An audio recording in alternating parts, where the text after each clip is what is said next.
Welcome to Voices and Visionaries, the podcast featuring the female forces in sports media. I'm Kelly Burke, and joining me today is Meghan McPeak, play-by-play broadcaster for the Capital City Go-Go, the G League affiliate of the Washington Wizards, and now in her second season as voice of the WNBA's Washington Mystics. Meghan, I'm so thrilled we could connect today. How are you? Kelly, thanks for having me on. I'm doing really, really well. Just hanging in there like everybody else. But I appreciate you having me on. How are you doing? I'm good. Kind of the same. Just trying to see the silver lining and everything, and just hoping at some point we get back to some level of normalcy. But as I told you a couple of minutes ago, I'm just thrilled that some of my colleagues in the industry are able to work some level of games right now, and obviously a lot more important things going on in our country right now with race and social justice. And so there's just a lot of work to do even outside of broadcasting. Yeah, no, I would agree with you 100%. There's a few pandemics going on, which is crazy to think that that's happening all at once. When you got into broadcasting, I'm not sure that you necessarily foresaw all the barriers you were going to be breaking as the first female play-by-play of the National Basketball League in Canada, and then more recently as the first and the only female play-by-play of a G League team. How is being a leader in our industry reflected in your day-to-day approach to calling games? I think the easiest thing for me is that I just call the games. Like it sounds so simple, but I don't even think about that. I try not to, and because it's been now 5 seasons within the G League, I am able to compartmentalize, the historic side of things and the barrier breaking side of things versus, calling games. And I don't think about it. I don't think about it going into games. I just focus on, the task at hand and try to call up the best game that I can each and every single time we have one. So I don't think about it at all, really. It doesn't make who I am as a broadcaster, and it doesn't make who I am as a person. So while it's great and everything, my biggest hope is, when I leave the game, whether it's, 10 years, 15, 20 years, 30 years from now, the biggest impact I want to have is on the next generation of young men and women, and especially, young women of color and minorities. Because if they can, see me on camera and realize that they can do anything, even if it has nothing to do with sports media, then I feel like I've done something, and I feel like I've done my job as someone who is breaking barriers. Because the biggest thing is I don't want the next generation to have the same obstacles and struggles that my generation and the generations before me have had. The goal is obviously that at some point in our lifetime that this isn't even a thing, that we're not even having to talk about stuff like this because it's so normalized. Right. And I would agree with you. And that's probably my biggest, I'll say, issue with, always being asked that question, and I understand because I'm in media that it needs to be asked. And if I've never spoke to someone about it and had that conversation, I realize that that's going to be, one of the first few questions that I am asked. So I understand it, but at the same time, I would prefer the conversation to just be about the ability to do my job and not the fact that I, am a female.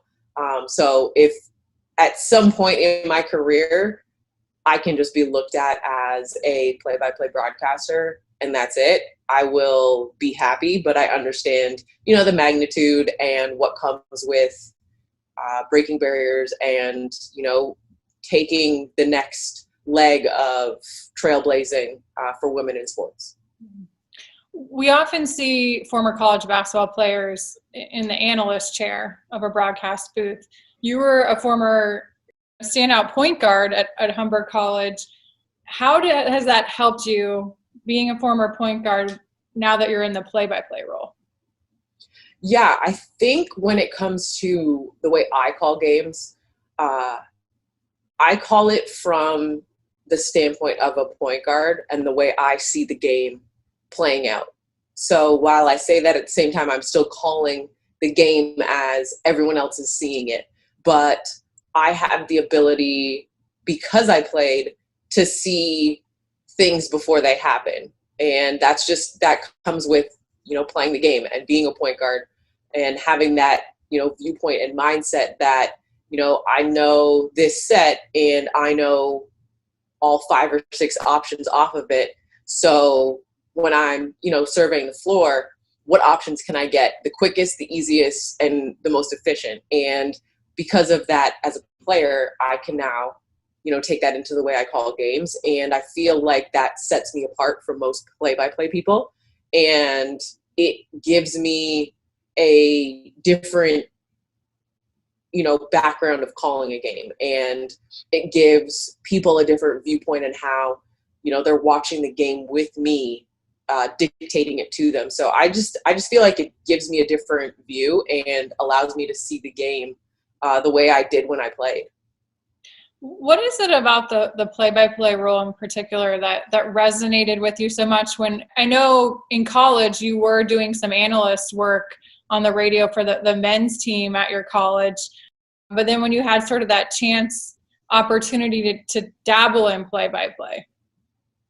Yeah, it was an unfortunate situation that happened that allowed me to move, 3 feet over, but I'm forever grateful for the opportunity and for them asking me. But it's just fun. Like, I enjoy telling the story. I enjoy telling people's story. And I think because, when I played and when you're the point guard, you're dictating what the defense is kind of doing, even though, the defense is trying to dictate what you're going to do offensively. And I think because of that, and because I have that background, I enjoy and love calling the game from that point guard perspective and from that, quarterback on the floor perspective for the coach. And I think I look at calling games the same way, whereas, the coach on the floor is now my producer and my director. And I now have to take what they want from a rundown standpoint of what we're going to do in the game. I have to take that and execute it in the way I call the game. And I think it allows me to still stay connected to the game in a weird way. But yeah, it's fun being able to dictate and tell the story and kind of drive the ship of the broadcast for those that may be watching. And, I came from a radio background, and with radio, as you have to dictate everything that's happening. So now in television, you don't have to do as much, but I also try to keep in the back of my mind that not every viewer has the ability to see what's visually happening on the screen.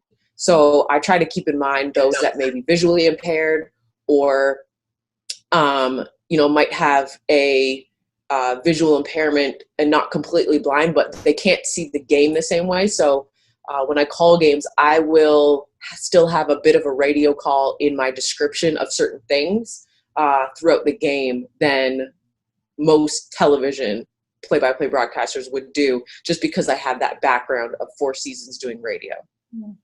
Because you have that radio background, how much easier did it make the transition to the TV side? Because radio, it's an art. There's not a teleprompter. It's all ad-libbed. So it's a very hard skill. I think people have sometimes trouble grasping how challenging it actually is. I look back at all my radio experience, those 4 seasons calling games and then hosting 2 shows, one of which being, a 2-hour weekly hoops show and another one being pregame and postgame. And, like you said, Kelly, with radio, you don't have any visual help. You are on an island by yourself and you have to adapt on the fly. And I look at that experience as, thankful and grateful because it made the transition into television so much easier. I read off a teleprompter for the first time, I think in 2016 or 17. And that felt abnormal, but after I ran through it a couple times, it was super easy. It was second nature almost. And I think because in radio, you have a 2-hour show, or, you look at a pregame and a halftime, you might only need 30 minutes on air, but you prep as if it's a 2 or 3 hour show, because there's so many things that can go wrong or go against what your game plan initially is. And that, it stems in my playing experience. You can game plan and have a scouting report and watch all this film on the team, and they throw another wrinkle at you. You need to be able to adapt and recognize something on the fly. And you look at the NBA playoffs right now, for example, I think it was game 1 or game 2, the Rockets looked like they were in a zone. And Mike D'Antoni came out and said, no, it wasn't a zone. We just set up our man-to-man to mimic and look like a zone to throw off the defense, or to throw off the offense, so that they didn't know what set to throw at them on the defensive end. And I think radio and television in that transition is similar, because I know, friends that have gone from TV to radio, and they find that transition very easy, or very hard, whereas radio to TV is much easier because you've had to learn how to fill a spot where you were supposed to have a call-in guest, and your producer can't get them on the phone, or their signal is bad, so they're saying, give me 15 minutes and I'll be at home and I could get on a landline. Now I have to fill an entire segment that wasn't supposed to happen because I'm supposed to have a guest. So once you can figure that out and get comfortable doing that, TV is a breeze compared to radio. And I always tell, the younger group, especially the ones that are in college, if you can get experience, at least 2 years of experience working in radio, either as a producer or as an on-air talent, working in television will come so much easier because you have those visual cues and visual aids that you don't have in radio. Absolutely. I'm curious to know your experience with young broadcasters. When I talk to young broadcasters, or when they approach me, I get a lot of young women saying that they want to be sideline reporters, which is great. I get some occasionally that talk to me about wanting to be an analyst, and then even fewer about wanting to do play-by-play.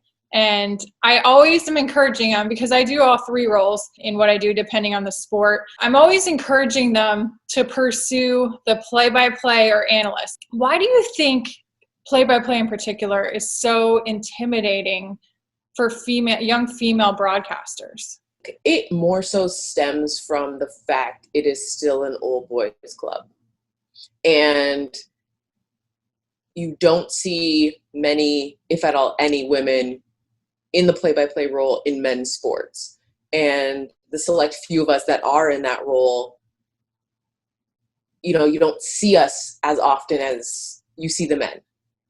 And I think young female broadcasters get intimidated by that because they think it hasn't been done or it can't be done. And like you, Kelly, I try to encourage them to, go after an analyst opportunity. If someone asks you to do it, like, take that challenge. Same with play-by-play. But that's not to, denigrate or disrespect the sideline role, because it is a huge, important, and very integral role to the broadcast. And I think society has made it normal to see women on the sideline, and that's what society accepts. And, when we first started this call and talking about the fact there's multiple pandemics happening, that's one of them, is changing the way society looks at things and changing what society accepts as normal.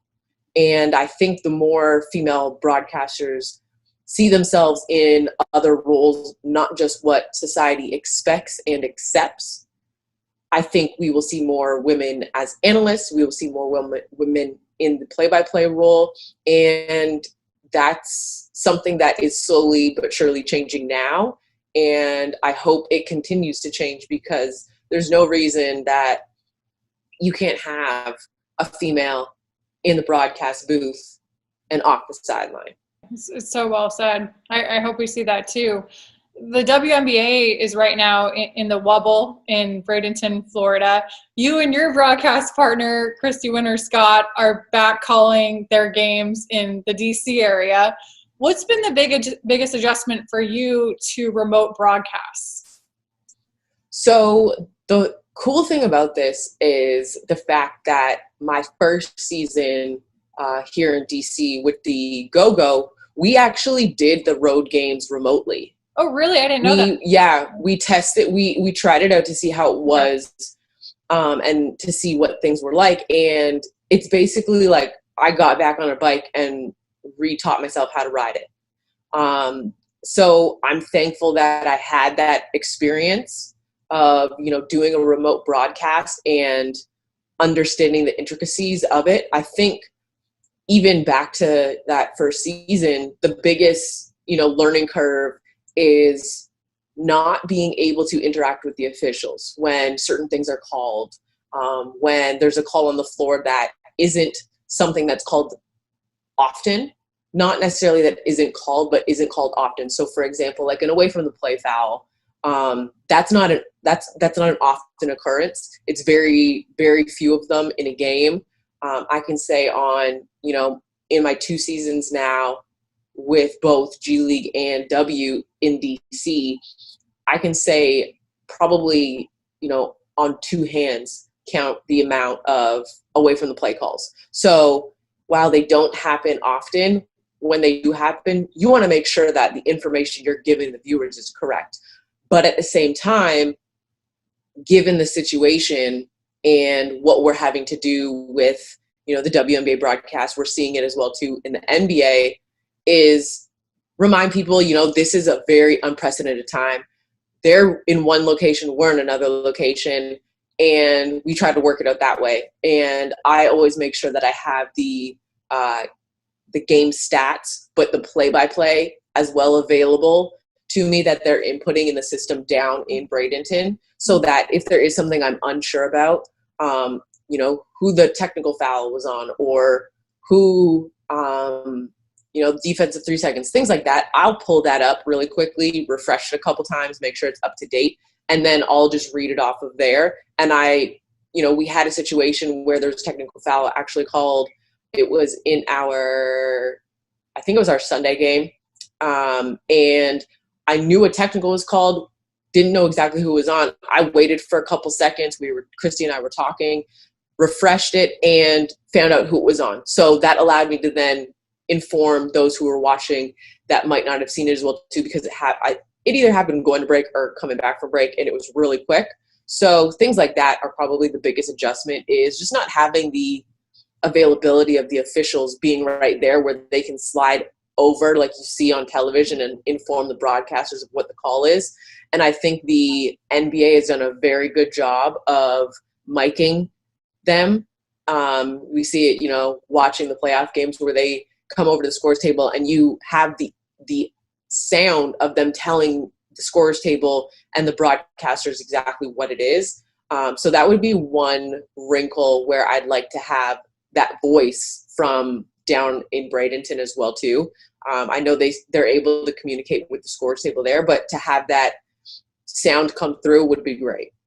What about the prep? I mean, I'd imagine specifically for the Mystics, in a normal situation, assuming it's a home game, you're going to shoot around, you're talking to some of the coaches and players at shoot around or at some point that day, game day. How has that prep obviously changed because you can't be there in person? That's been super interesting. Everything is now basically just Zoom. So it's still the same. We still hop on, post shoot around Zoom calls.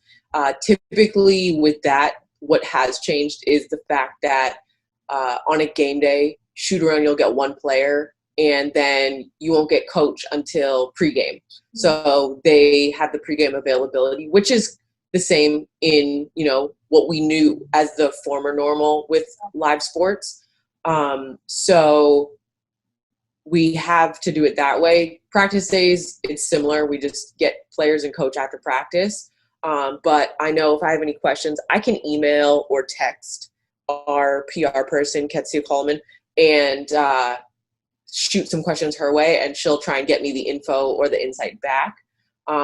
That's been a different adjustment because I know last season, Christy and I were at every practice, sitting in on practices, sitting in on training camp. So we had that luxury of getting the full practice versus, just going in for that final half hour when media is available. So that was great access that Mike Tebow gave us for the broadcast. And that's the great thing about Coach T, is that he understands that, because we are the team broadcast, we need a different level of insight and viewpoints than, a national broadcast would. But that's probably been the biggest adjustment, is just, trying to adapt. But luckily with technology, it's made it easier than expected and easier than it could be if we were, didn't have Zoom, didn't have technology or video chatting. It would all be, conference calls, which isn't the funnest. Last year, you were part of a WNBA championship in your first season of doing play-by-play for the Mystics. When you were the voice of the Raptors 905 in Canada, you also were able to experience a championship there. What unique perspective has being a part of championship seasons and runs given you as a broadcaster? I wouldn't say it's changed my perspective or given me anything, unique, because just like the NBA does it, after the first couple rounds, ESPN takes over the playoffs. And because last year the Mystics had that, 1 seed, they had a double bye in the first 2 rounds. So we actually didn't broadcast any of the playoffs because they didn't start until the semifinals. So it was the ability to just sit back and watch and enjoy, the basketball that was being played while I was still, anxiety ridden, because I want them to win. And, things got close with Las Vegas. It definitely was close with Connecticut in the finals, but, it has given me the perspective of just enjoying every game. And it hasn't really changed the way I call games. It hasn't, I haven't had to adapt to, calling games because of that experience. The only thing it has changed is the fact that when I do a game, I focus on that game. I don't look ahead. I don't look at the game I just did. And just focus on the enjoyment of that one and try to make that game, my next best call. And then I try to do the same thing the following game after that. So probably just enjoying the experience, enjoying the moment, and living in that moment of the game that's happening. Because, you look at what's happening in the world right now, and especially in the US, and to put it frankly and candid, there's no guarantee on the next day. And I know, pre-pandemics, there was no guarantee on the next day either. But I think with everything that we are seeing at the forefront in today's society, that's, even amplified more in the fact that there's no guarantee that you will come home at the end of the day. So why not enjoy everything you're doing in those moments? So I've tried to remember that every single game. That's refreshing. And I notice, obviously, you have the t-shirt on, Say Her Name. And one of the things I appreciate and admire most about you is your activism. Every day on Twitter, you demand justice for Breonna Taylor, and you continue to bring light to these issues and keep them in the forefront.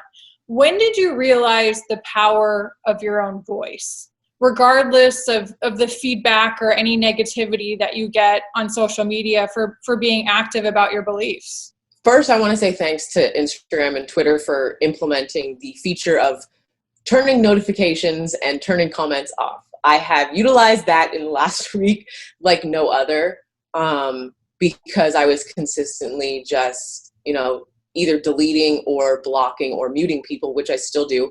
I have no shame. I'm quick with the mute and block button.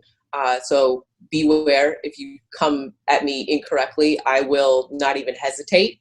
on social media, because at the same time, while I realize we need social media for our voices and our platforms and also what we do in the sports industry, I also hate it for the negativity that we consistently see on a daily basis. So if that means I'm quick with the mute and block button and, turning off comments, that saves a bit of my sanity, and I'm fine with that. But to your question, Kelly, I'm a very introverted person. I'm very extroverted with my friends and family. But when it comes to, working in a public forum and in the public eye, I am cautious of what I share of my life, because I would still like some of my life to be private, while at the same time I realize not everyone has that luxury. And it was watching a woman and a player like Natasha Cloud and Renee Montgomery utilize their voices and their platforms for the better. And because of them, and I've only gotten to know Renee and Montgomery a little bit in recent weeks and months, but Natasha I have known since I got to DC, and the friendship I've been able to build with her is something I will forever be grateful for, because she has encouraged me and given me the empowerment to use my voice and not worry about what people may say, because like her, that could have easily been me. And that's still reality. Mm-hmm. That is still very much a reality for myself. It is very much a reality for every other Black man and woman in this country. And contrary to what people may want to believe, that is also a possibility in Canada. And the fact that I have to contemplate leaving my house on a daily basis and make sure that I take all safety measures to ensure I come home at the end of the day, that should not be my reality. That should not be any other Black male or woman, male or female's reality in 2020. And at the end of the day, as easily as Breonna Taylor could have been me, could have been Natasha, could have been any other Black woman or man in this country, she still deserves justice. Her family deserves justice, and the hundreds of other Black men and women who have been murdered for being unarmed deserve justice. It has been 165 days and counting since she was murdered on March 13th. And Daniel J. Cameron, who is the Attorney General, has done nothing. Conversations with her family do not count. That is not justice. You are an official that serves the community. You serve the people of Kentucky and Louisville. Breonna Taylor was one of those people, and her family are still those people. They deserve justice, and she deserves justice. And those 4 cops should be arrested, fired, and charged. You mentioned Renee as an example, and what we're seeing is today's athlete is taking stands, they're using their activism, and they're not sticking to sports or sticking just to sports any longer.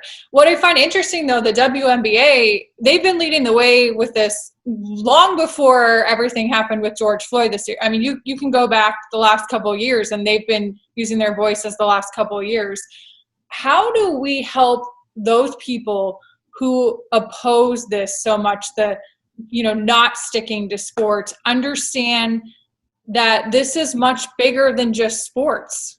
This is humanity. At the end of the day, when these athletes, whether it's football, baseball, basketball, hockey, lacrosse, volleyball, I don't care what the sport is, when the Black men and women that don those uniforms take them off and get in their car and leave their practice facilities, their arenas, and try to get home, they're no different than George Floyd, Breonna Taylor, or Jacob Blake.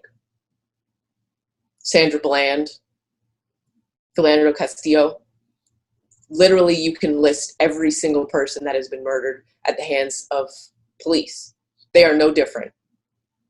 No different at all. Natasha Cloud has, given stories of her instances with police. Bradley Beal has done the same here in DC. So has John Wall.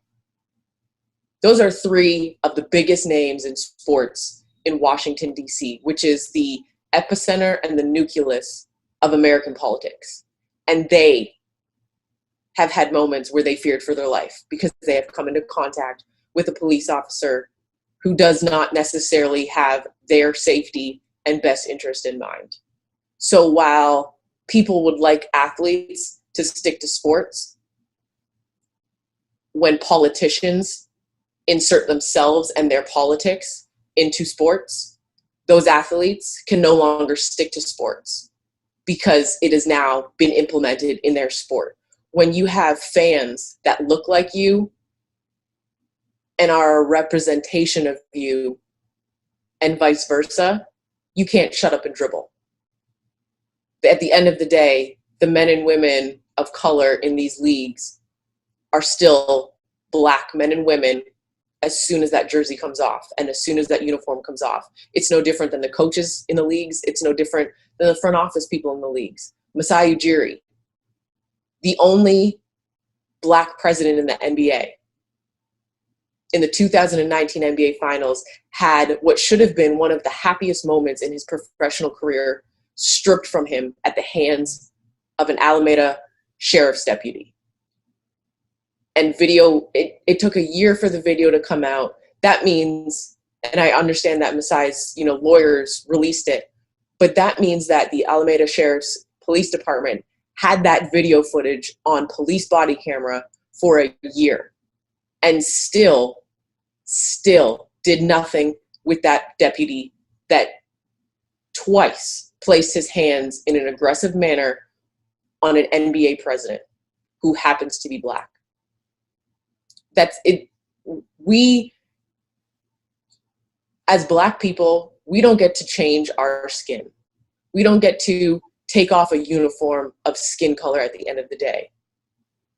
Officers are blue for 40 hours a week, sometimes 60 if they're doing overtime.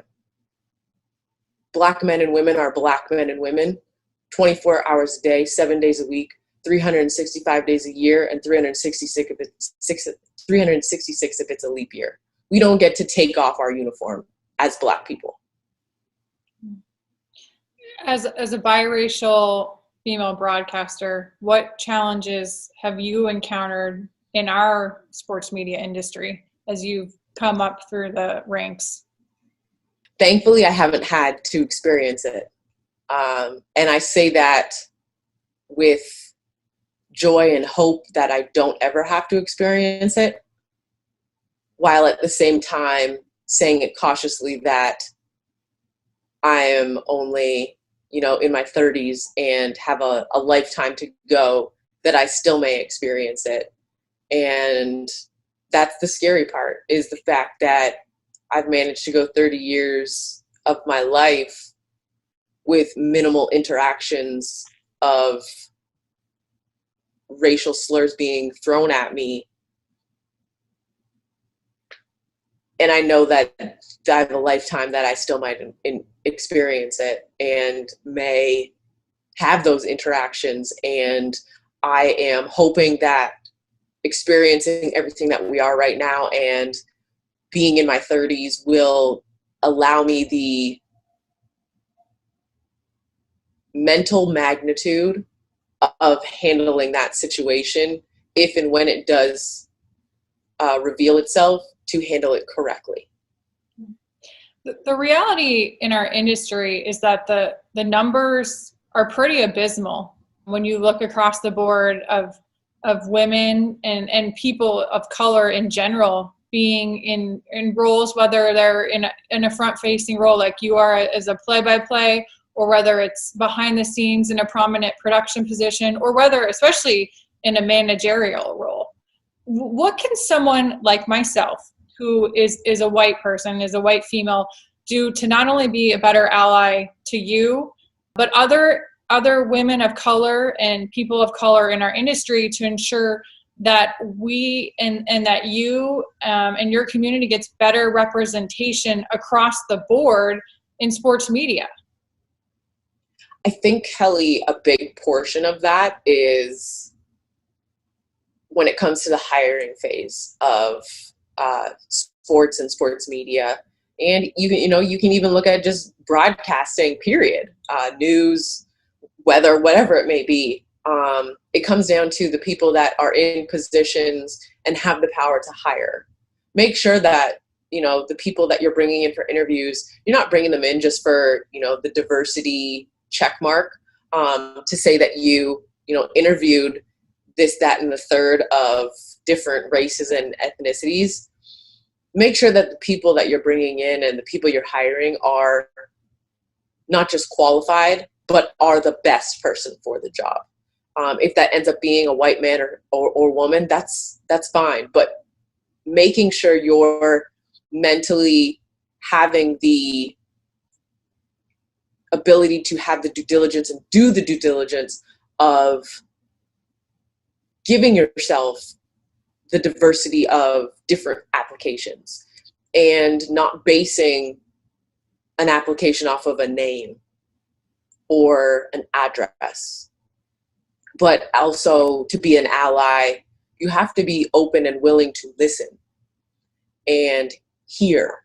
Because you can listen, but if you don't hear what people are saying to you, then it was a waste of your time and it was a waste of that person's time.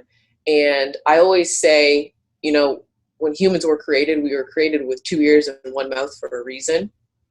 And I like to think that was because we were supposed to shut up and listen and shut up and hear what people were saying to us versus being ready to answer or being ready to talk right away. So part of allyship is understanding that your experience in life is much different than my experience in life, that you and I could walk into a restaurant or a store together and no one will question you, but people will question me. Is she supposed to be with that woman? Why is she with that woman? Is that woman in danger? Did the other girl, did she hurt her? What are they up to? Is this a planned situation? And dealing with that side of things is, I think, difficult for our white allies to understand that I can walk into a store and I might have the money to buy something, but they'll assume I don't because of the color of my skin.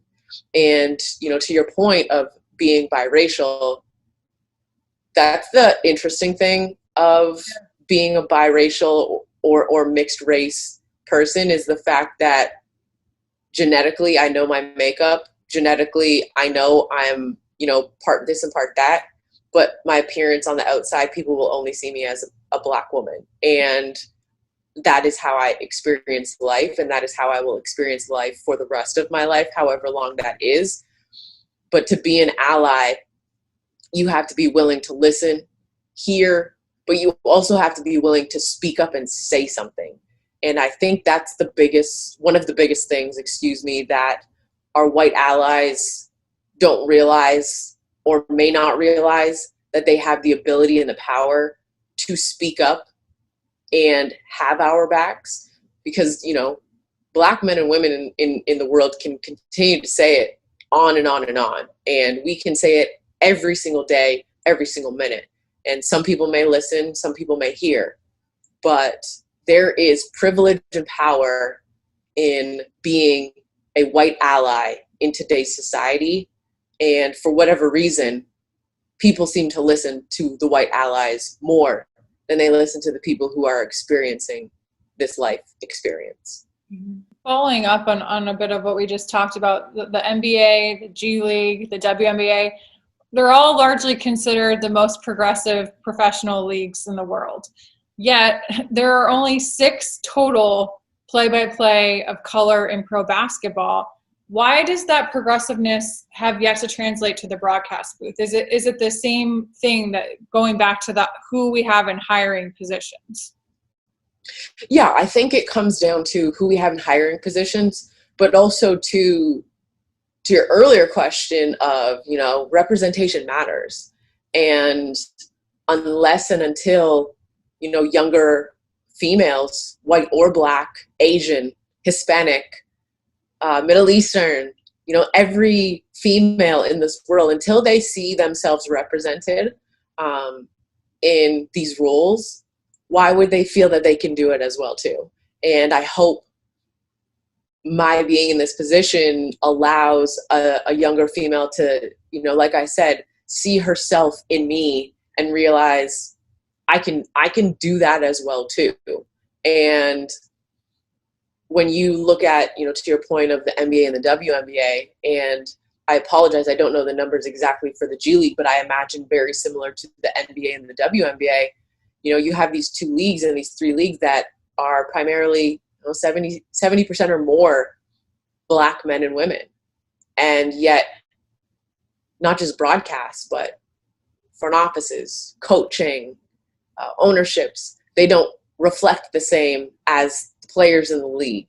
So while, we talk about how to make the representation happen in broadcasting and in media, it also needs to happen in the other facets of the sports industry too.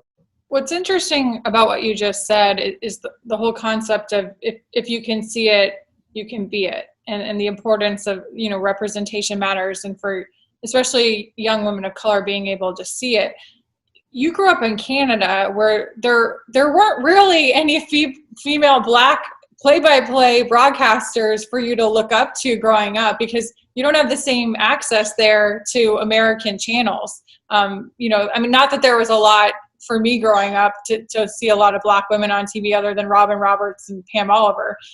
Who have you turned to for mentorship in your journey along the way? Yeah, it's an interesting question because, like you said, growing up in Canada, we didn't have, there's access more now to American television, but when I was growing up, there was very to little. And the women you did see, Pam Oliver, Robin Roberts, Hannah Storm, Doris Burke, not many, especially many that look like myself.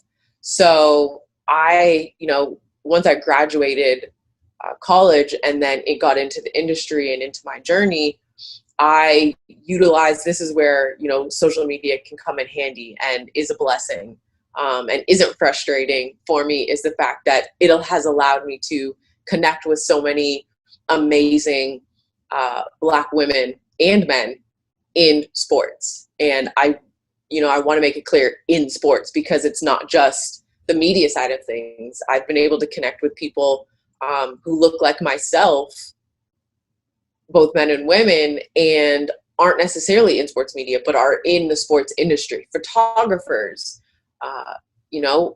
team personnel, front office people.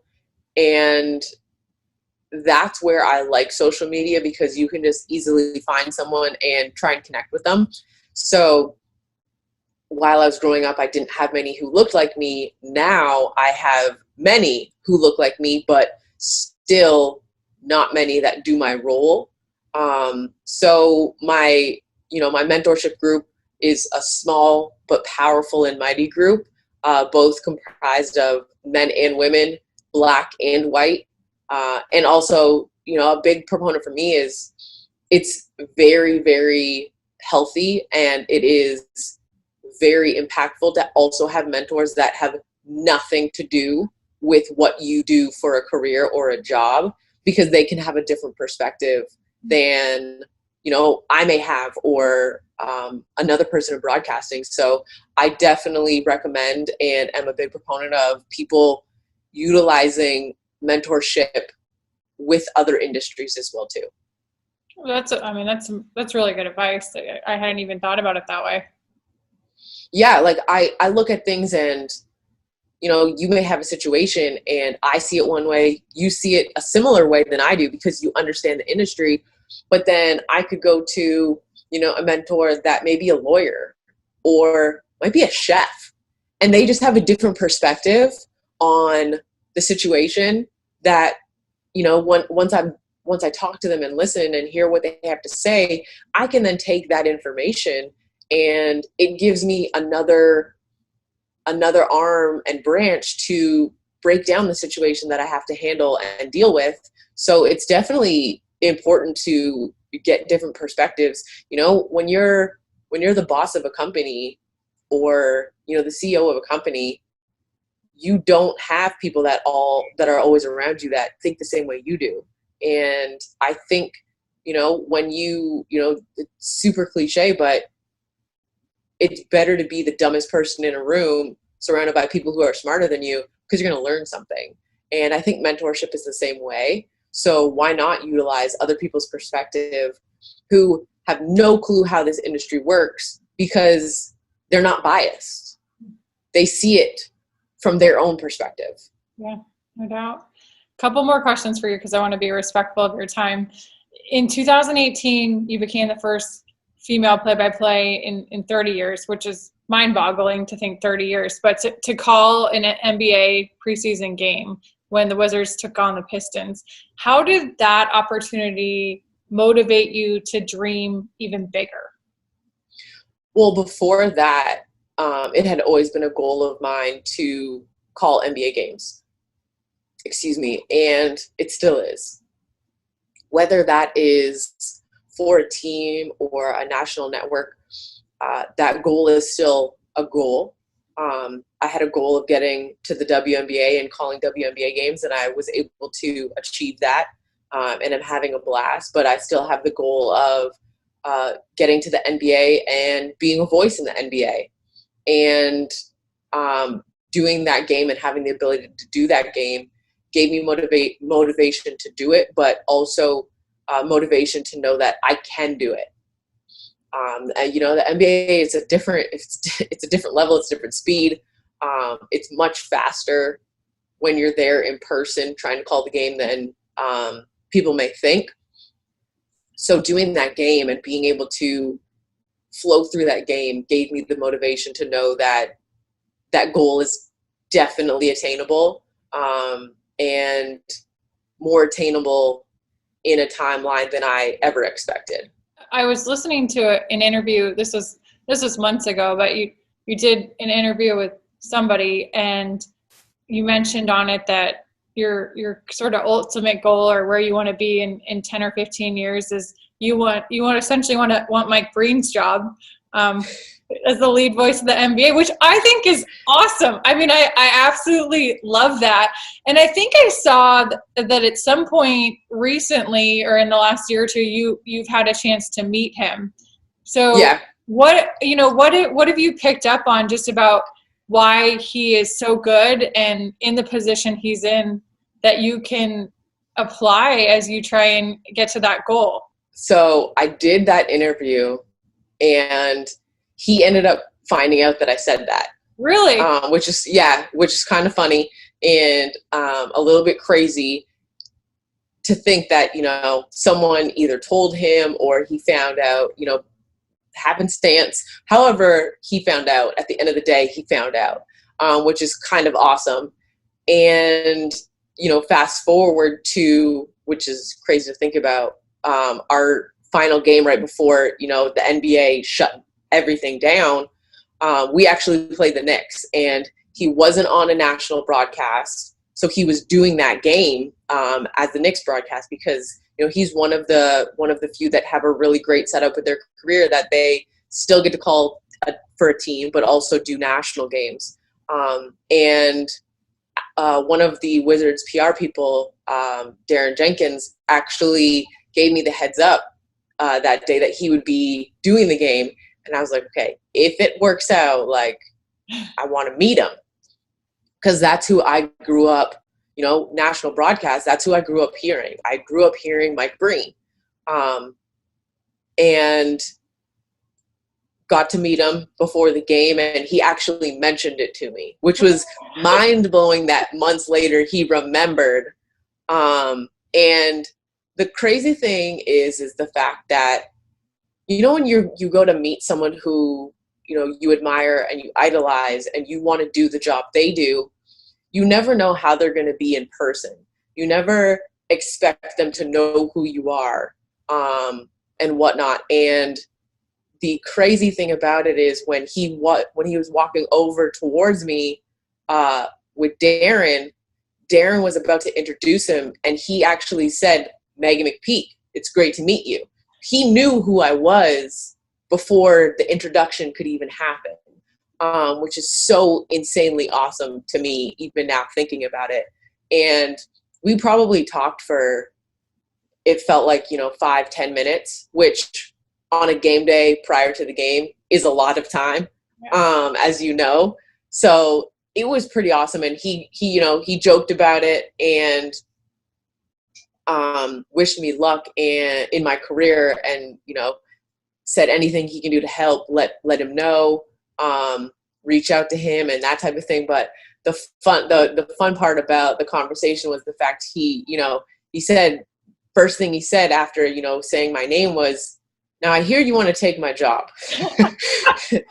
And it made me laugh, because it's just like, it's crazy to think that a man in his position, or anyone in his position with his legacy and tenure in the NBA, even remembered my name, even remembered the story and the situation in the interview, to then talk to me about it. And I laughed and I said, yeah, that would be, my ideal move would be to be your successor. Excuse me. And he's got the big Mike Green smile on his face, and he laughs and said, "I love that idea. I love your, I love your mindset. Just give me a few more years. Let me do this in a few more years, and then I'll retire and you can take over." And like, I was just blown away at the fact he said that. But yeah, it's crazy to think that, I can shoot him an email if I have any questions. Even, same with Doris Burke. If I have a question, I can get in contact with her and ask, or, get some advice, that, college version of myself only dreamed of. And now it's kind of happening, and it's reality for me. So that's been kind of crazy. But yeah, the fact he joked about that and wasn't offended by it, and, took it tongue in cheek, and, had a conversation with me about it and supported me in wanting to do that was amazing. Because you talked earlier about really staying in the present and being in the present when you're calling games, but just even the fact that you're living out, like you're meeting these people that 10 years ago, 15 years ago, you never probably would imagine you'd have the chance to meet her, but you're getting on their level. Yeah, it's crazy. And in no way am I saying I'm on Mike Green's level. I'm not yet. But yeah, it's crazy, because I look at my first year in college in the radio program, and, talking to my classmates and my professors about wanting to be the Canadian Doris Burke. Seems like so long. I mean, it was long ago, knowing when I graduated, but it seems like a whole lifetime ago that I look back and I'm like, wow, like, you wanted to become the Canadian Doris Burke, and you're doing everything in your power to still do that, but you've forgot. Like, I've forgotten that I wanted to do that, in the sense of that's no longer my goal. My goal shifted to just be one of the best and most respected broadcasters in the NBA, WNBA, and G League. And I hope that I hope one day when I do make the NBA and am in the NBA, that's the way I'm viewed as. To my earlier point of not being viewed as the female play-by-play broadcaster, but, the way that coaches and players respect Doris, I hope to have that level of respect from them. The way they respect Becky Hammon, Carol Lawson as coaches. I aspire to have that level of respect from the NBA coaches and players as well too. One of the other areas I get asked a lot about by younger broadcasters is having or getting an agent. Your agent is Debbie Spander, who's kind of one of the titans in the industry. How did you know you were ready to sign with an agent? I knew the only way and the best way for myself. And that's key, is my experience and your experience are different. My experience and, another male or female broadcaster's experience is different. So for me, knowing I wanted to get to the US and work in the US, to try and take advantage of every opportunity that could come my way, I knew I needed someone who had connections in the US and in the industry. And, I took a few months to find someone and do some searching and reach out to people and have conversations. And looking back, it's crazy to think she was actually the only agent that reached back out. I had reached out to 5 or 6, and she was the only one who responded. So the fact that, living back in Canada at a time when I was relatively unknown, at least in the US, I kind of had a little bit of a following in Canada. When there's only one NBA team, the fans know who you are. When there's only one G League team, the fans know who you are. So, looking back on that and her taking a chance on someone who's unknown to the industry, said a lot about her. And it made, her being the only one made the decision easy. But at the same time, it felt like the right decision at the time. It felt like the right move for me at the time. And after that, I believe that was, it was 2 years, and then now 2 years in the US. So I've been working with her for 4 years now. That's great. Meghan, is there anything that we haven't chatted about or anything I haven't asked that you think is important to know? I want to say, Kelly, that you covered everything pretty well. The biggest thing I wanted to make sure was that we had, the conversation about what's happening right now in the country and around the world, and just making sure, that people are listening and hearing other people. And, while you asked about being an ally, at the same time, as Black men and women, we also have to be willing to listen and hear people. Because how can we expect others to do the same if we're not willing to do that as well too? So I appreciate you for wanting to speak with me and wanting to have this conversation, and to take a note from Emmanuel Acho, an uncomfortable conversation.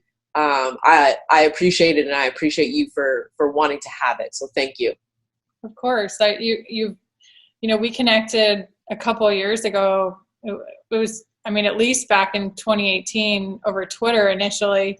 And so you've been on my radar for a while, and I've been following the arc of your career, and it's so exciting to see just, the opportunities you're getting, and all the good things you are doing. And I, like I mentioned earlier in this interview, I love the way that you're so active with your voice. Keep doing all these things, and I look forward to continue to get to know you better, and hopefully one of these days be able to meet in person. Let's let this pandemic hopefully end sooner than later.